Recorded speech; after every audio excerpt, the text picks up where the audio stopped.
자, 오늘 한 천사가 베들레헴 들녘에서 양을 치고 있는 목자들에게 나타났습니다. 이거는 기쁜 소식이 있다 그러면서 전해주었죠. 그러자 목자들은 이 소식을 아기 예수님이 있는 곳에 달려가서 전해주었다는 내용입니다. 오늘 우리도 이 목자들을 따라서 이 목자들이 했던 것처럼 아기 예수께 정말 달려가 예배하는 그런 마음, 그런 자세, 또 그런 믿음을 가지고 오늘 하나님께 경배할 수 있기를 바랍니다. 자, 오늘 천사가 이 목자들에게 말을 했죠. 11절에 보니까 오늘 다윗의 동네에 너희를 위해서 구주가 나셨다.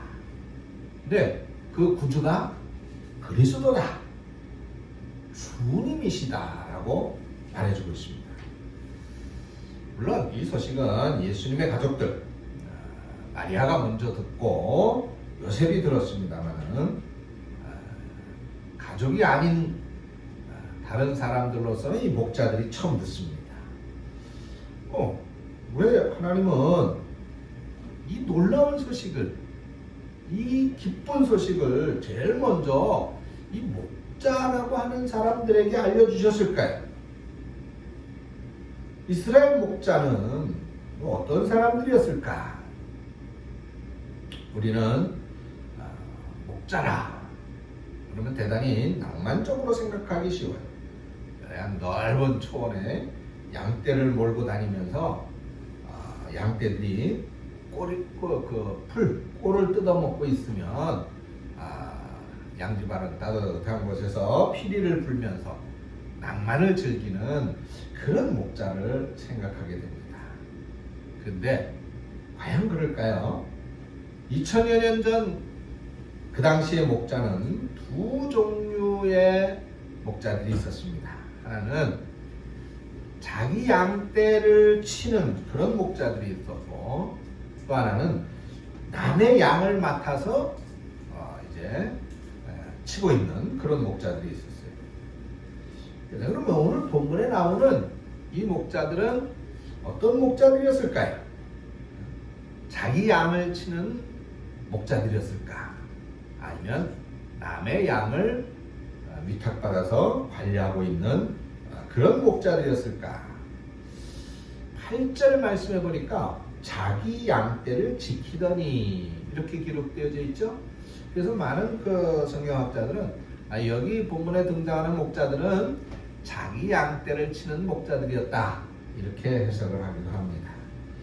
그런데 또 그렇지 않은 이야기도 있어요. 여기서 자기라고 하는 말은 내 양, 자기 소유의 양일 수도 있지만은, 그러나 위탁받은 자기가 관리하는 양떼들, 주인에게서 위탁받은 자기가 관리하는, 자기가 맡은 양떼라는 의미를 갖는다라고 해석하는 경우도 있습니다.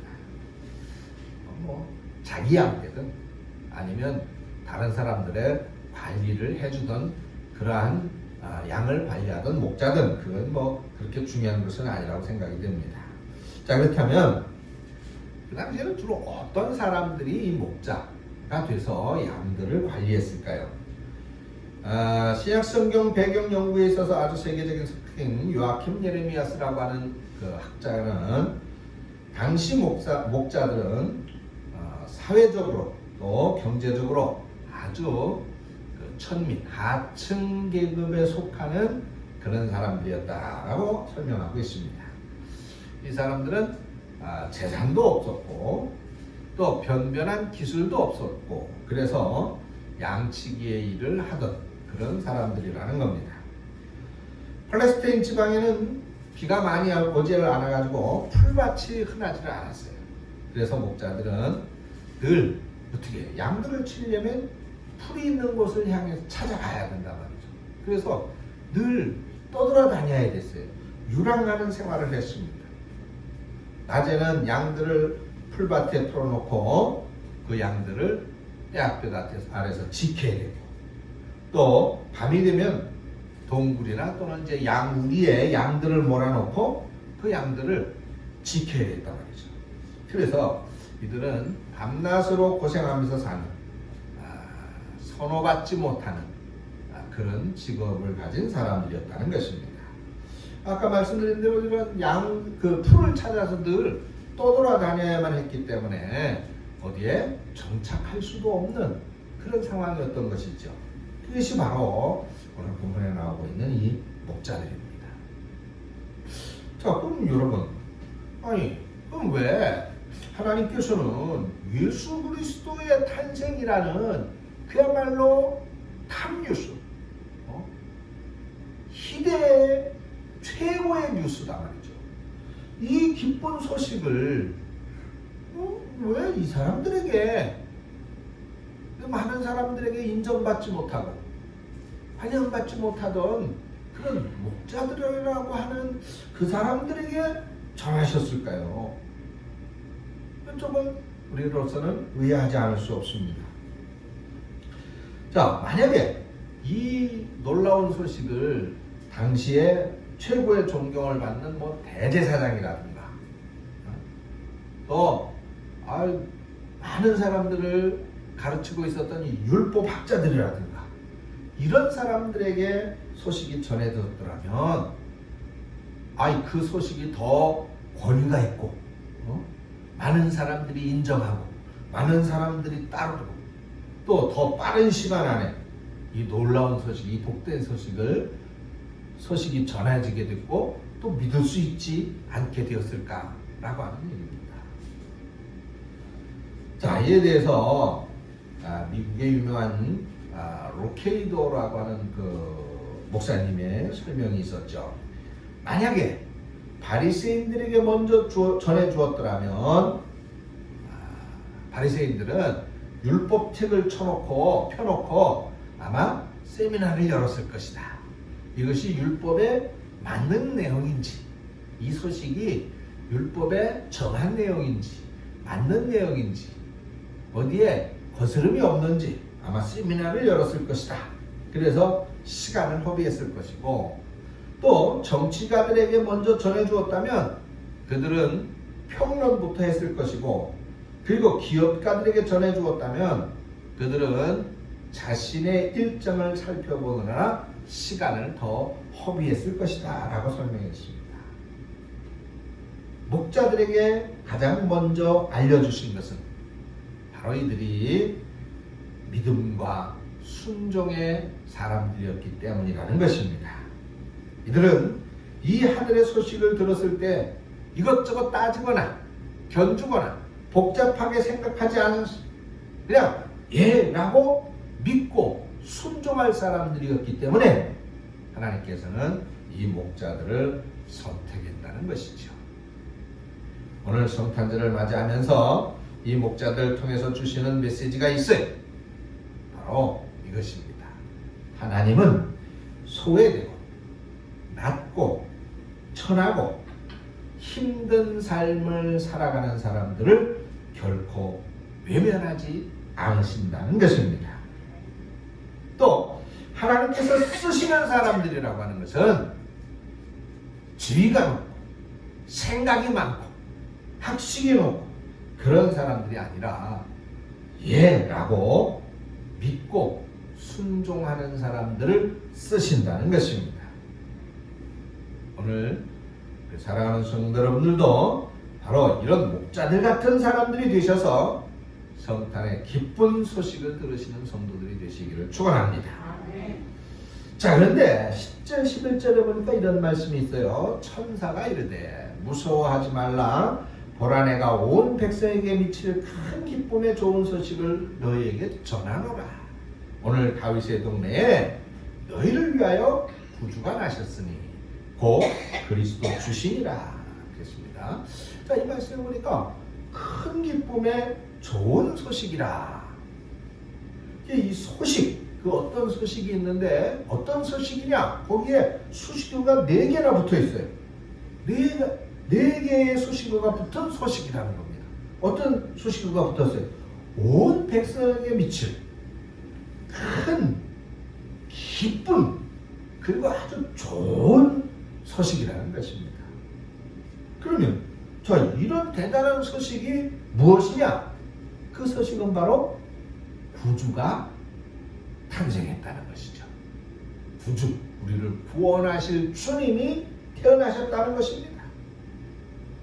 이 구주의 탄생은 하나님께는 영광이 되고 또 땅에서는 평화가 있게 될 것이라고 말씀하고 있어요. 구주가 나신 것이 왜 이렇게 큰 기쁨의 좋은 소식일까요? 구주로 나신 우리 주님께서 이 땅에 오셔서 뭘 하셨습니까? 바로 우리 죄를 대신해서 십자가에 죽으셨단 말이죠. 그 구주가 십자가에 죽으심으로써 우리에게는 세 가지 놀라운 일이 벌어졌어요. 그 첫 번째가 뭡니까? 우리 죄에 대한 용서입니다. 용서. 여러분, 우리 인간이 달나라에 가고 화성에 우주선을 보내고 그럴 수는 있어도 과학으로 우리 인간들의 죄를 해결할 수가 없습니다.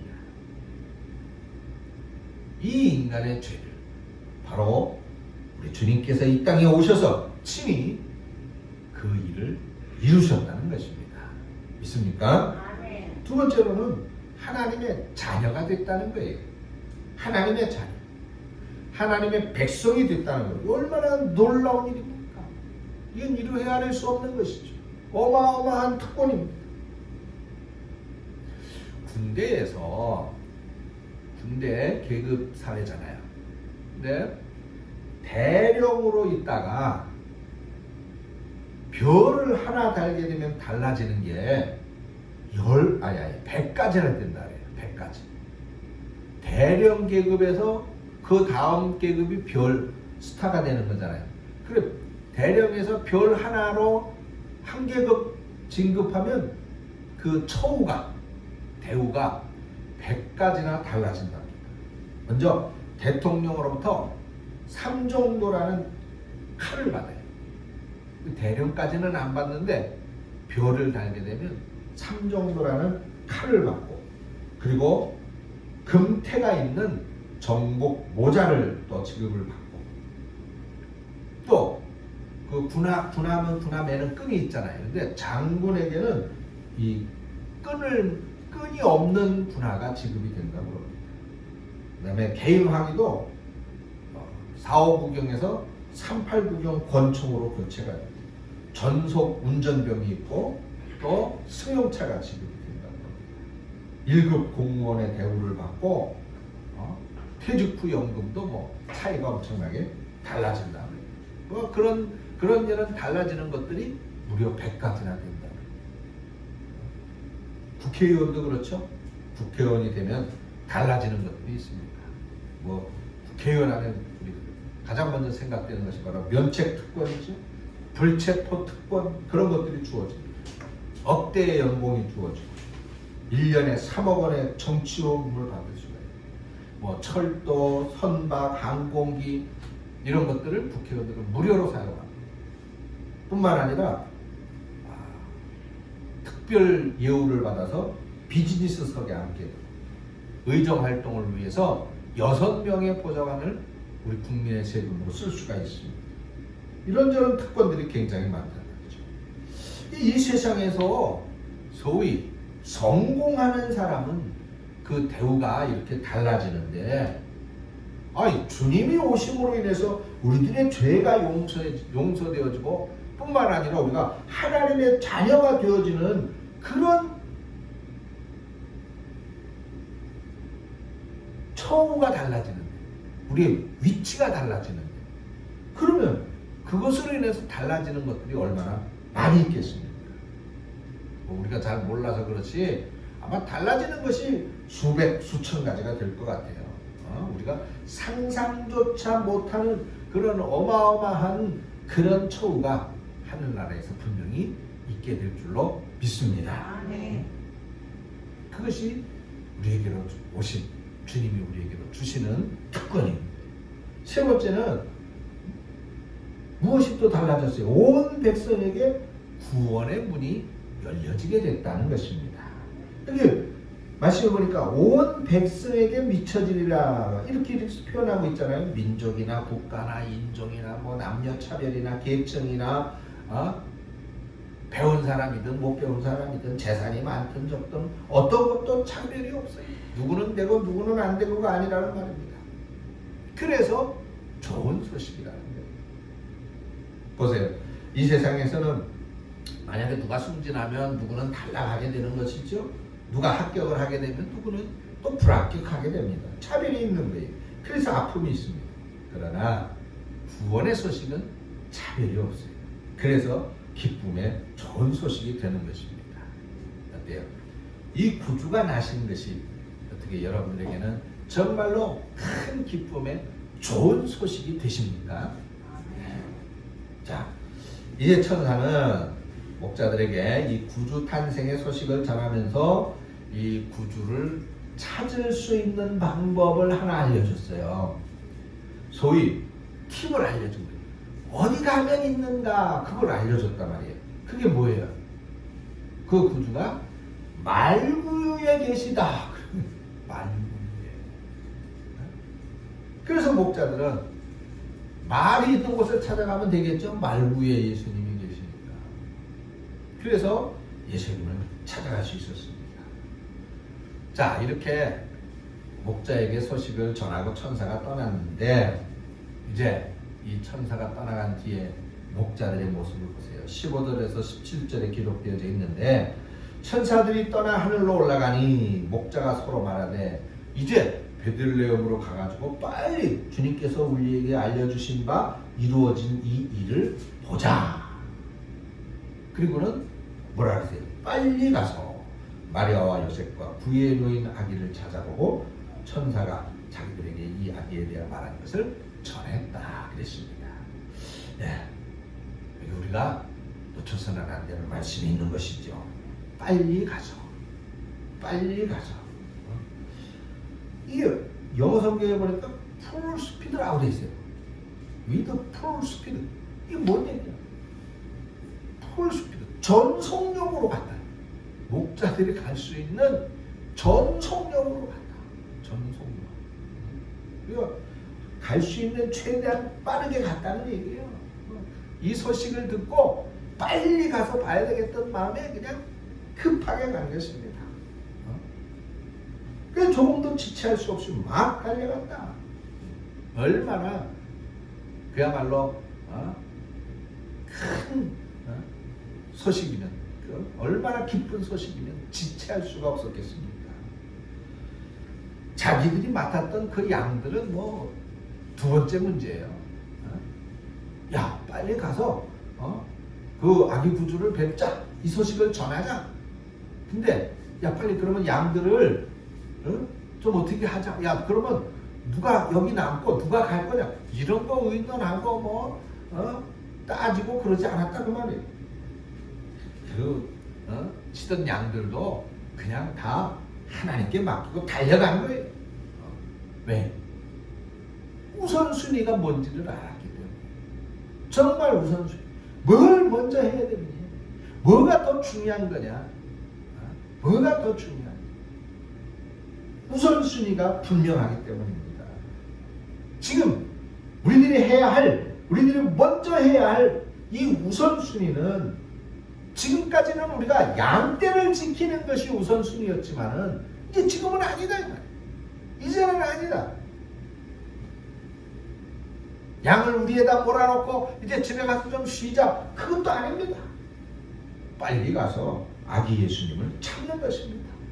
그리고 그분에게 경배하는 것입니다.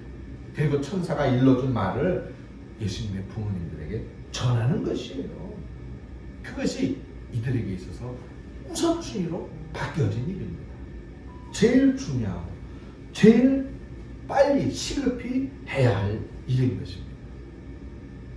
여러분, 우리가 성공하는 인생을 살기 위해서는 우선순위를 바르게 정하는 것이 중요하다고 합니다. 그래서 어떤 학자는 우리에게 중요한 것부터 먼저 하라고 가르쳤어요. 중요한 것부터 먼저 하라. 사람들은 급한 것부터 하려고 하는데 그게 아니라는 거예요. 급한 것이 중요한 것이 아니다.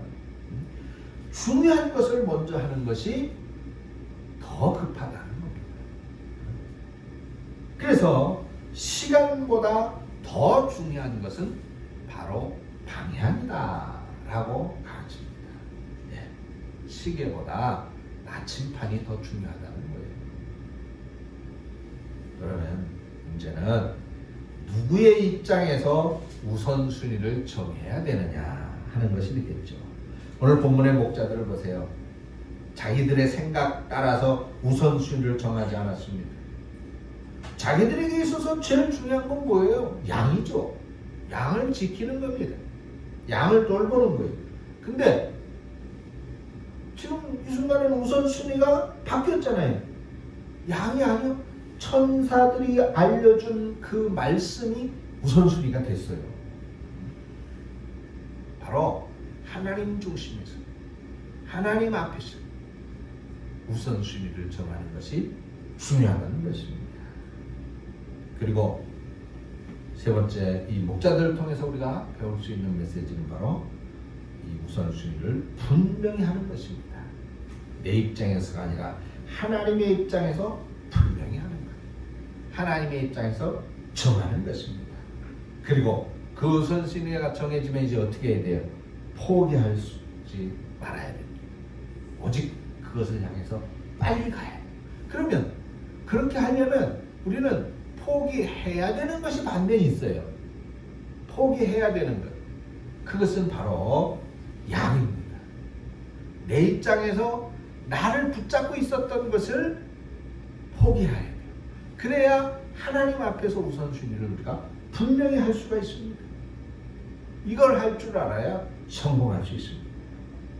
내 것도 붙잡고 하나님 것도 붙잡고 다 붙들고 있으려면 그 어느 것도 성공할 수가 없는 것입니다.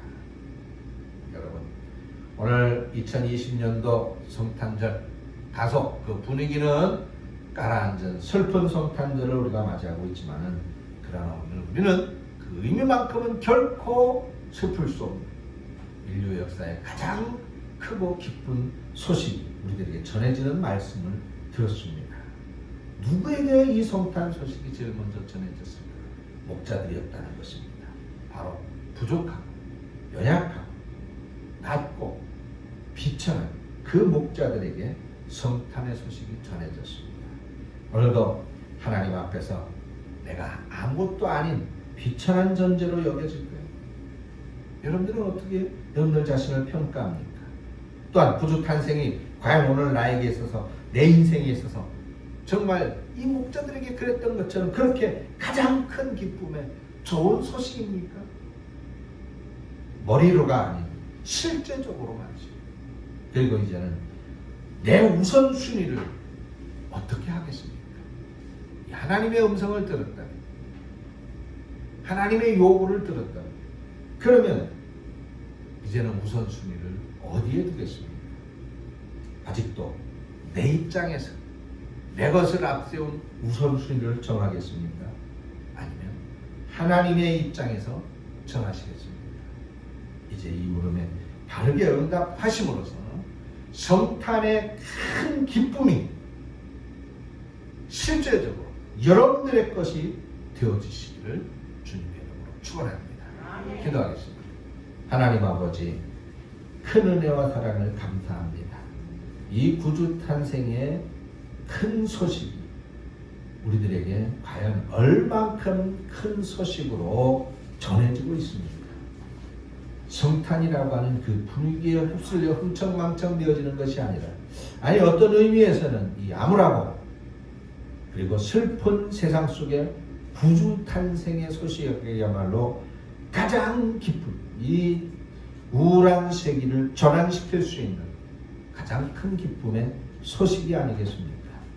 이 위대하고 놀라운 소식이 오늘 우리들의 가슴을 벅차게 하고 기쁘게 하고 들뜨게 하고, 그래서 정녕 우리들의 삶이 우선순위가 아니라 하나님 입장에서 하나님의 원하심과 요구하심을 우선순위로 정할 수 있는 믿음이 있게 하시고 그를 통하여 과연 이 목자들처럼 승리하고 성공하는 인생이 펼쳐지는 우리 성도들의 삶이 되어지도록 주님 인도하여 주시옵소서. 예수님의 이름으로 기도합니다.